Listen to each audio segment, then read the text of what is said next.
Some time ago, there was the Silk Road. It was established in 130 BC and remained in use until 1453 AD. The Silk Road came into existence because people wanted to trade with the East for new and exotic things like silk. Another big thing that was traded were spices. When people traveled the Silk Road, they were scared because of the bandits that would raid them when they were going on their long and hard journeys. Also, they soon became annoyed with the people who started charging taxes along the Silk Road. After a while of this nonsense with the Silk Road, Prince Henry the Navigator took charge. He decided that there had to be a new sea route for a faster and safer way to the east. So, in 1419, he put together a boating university where people from around Europe would come and share their knowledge about boats. Prince Henry the Navigator and his team of people put their mind to the test and came up with the most sophisticated boat yet, called the caravel. This boat had a new bilge system that could control the height the boat sat in the water, making it perfect for going up rivers. Also, it was faster and easier to control than any of the other boats that they had produced. Years later, Christopher Columbus wanted to go on an expedition to find a new trade route, using the caravel, which was developed by Prince Henry the Navigator. But he had a different theory than most back then. He thought that the world was round. Back then, everybody thought that the world was flat, and it was his ideas that set him apart.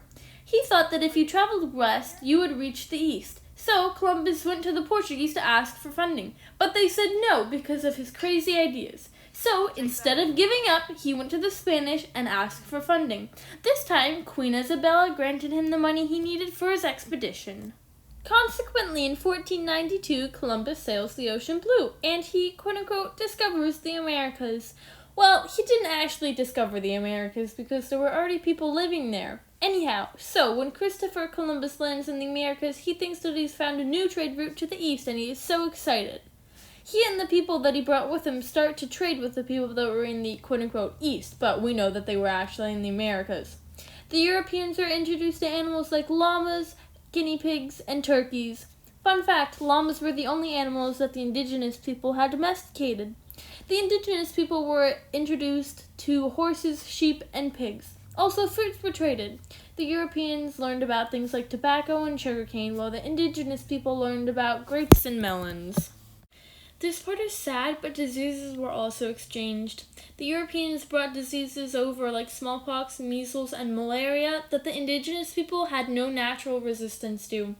Over 150 years, 80 to 95% of the indigenous people had been wiped out because of the diseases that the Europeans had brought over. That's like if there were 100 people, there would only be 5 left in the end. Because of the foods and animals that were traded, the world's economy changed forever. Tobacco became really, really popular among the Europeans after the indigenous people introduced it to them. And since it was so popular, people started to grow it and sell it to make money. This is what we call cash crops.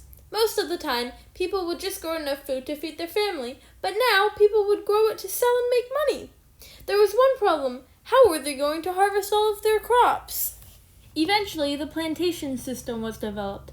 The plantation system was where somebody would have slaves sent over from Africa to work for them.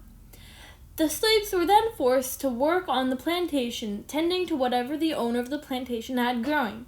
This could be sugarcane to tobacco to cotton. Then, the person who ran the plantation would sell their cash crops that their slaves had harvested for money. In the end, the way we look at the world has changed forever because of this exchange. Did you know about 1/3 of the world's food is produced in America? This is because of the exchange. I only gave a few examples of foods that were traded, but there were many, many, many more that I didn't say, like pineapples, potatoes, citrus fruits, etc.